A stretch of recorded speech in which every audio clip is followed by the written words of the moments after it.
I don't know how many interviews you've been doing lately, but is this the longest the interview's gone without you being asked about Jordan Love, Aaron?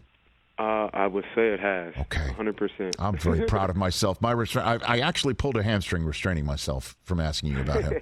So let's roll into it, if you don't mind. Your impression of Jordan Love's readiness for a full playing season as the starting quarterback of the Green Bay Packers is what? He's more than ready.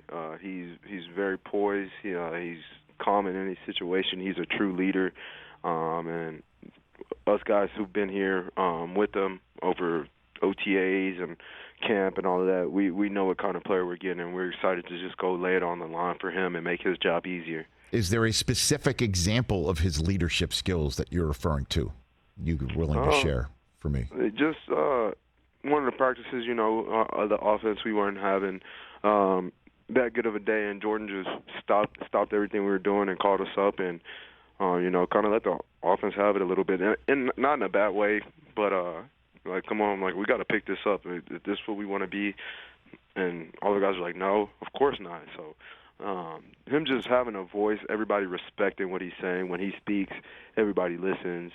And then he's a heck of a quarterback. He's athletic. He can use his legs as well. So he brings a lot of different things to the game. Is that something that you and maybe others who have been around a while remarked on once practice was over? Like, all right, I see you, Jordan Love. I noticed that you stopped practice and kind of called everyone together to knock some heads together, figuratively. Is that discussed? No, I tell him right after he did it. That's what we needed. It can't always come from the same person. So, and if it's always coming from me, it might sound like beating a dead horse. But if it comes from somebody else who's very well respected and the leader of our team, then those guys are going to listen. You know what I mean? And not to say they don't listen to me or anything, but when it's your quarterback, it's your quarterback.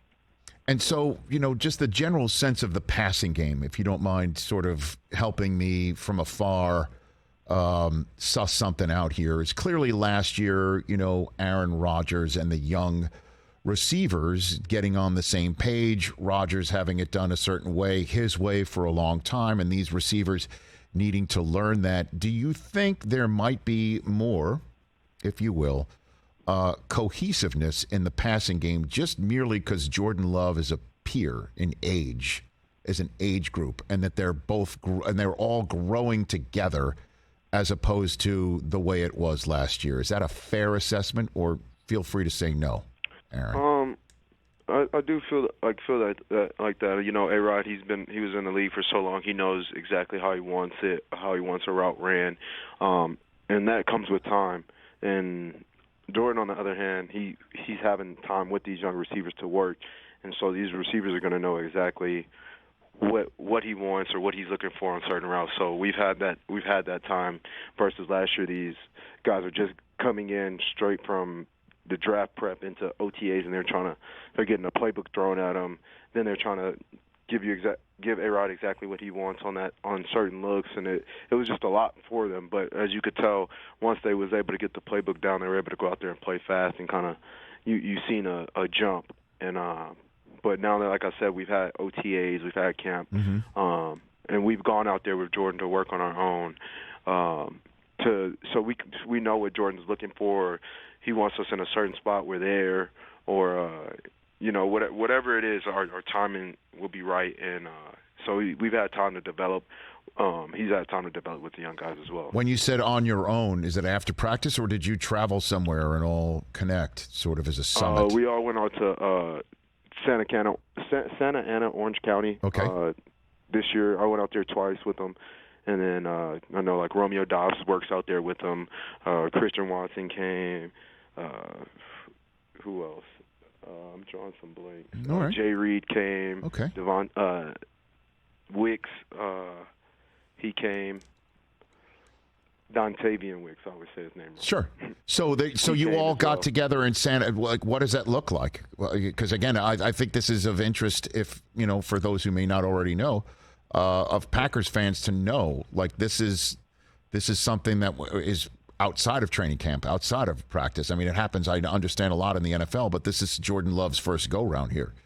You know? Yes, sir. So it's something that me and, like I said, he was already working out with Romeo Dobbs. They're in the same area, and then I flew out there, and this was before OTAs. And me and Jordan was just talking. I'm like, hey, we should get some more of the receivers or all the skill guys that come out here. Whoever can make it can make it. Mm-hmm. And I told Jordan, hey, you shoot us the dates and we'll make it happen. Whoever can come can't. And then he hits us up in a group message. Hey, these are the days that we're looking for. And whoever could make it made it. And the day looked like you wake up, you get your workout in, and from there you go to the field. And then on the field we're working our timing, our steps, top of the route.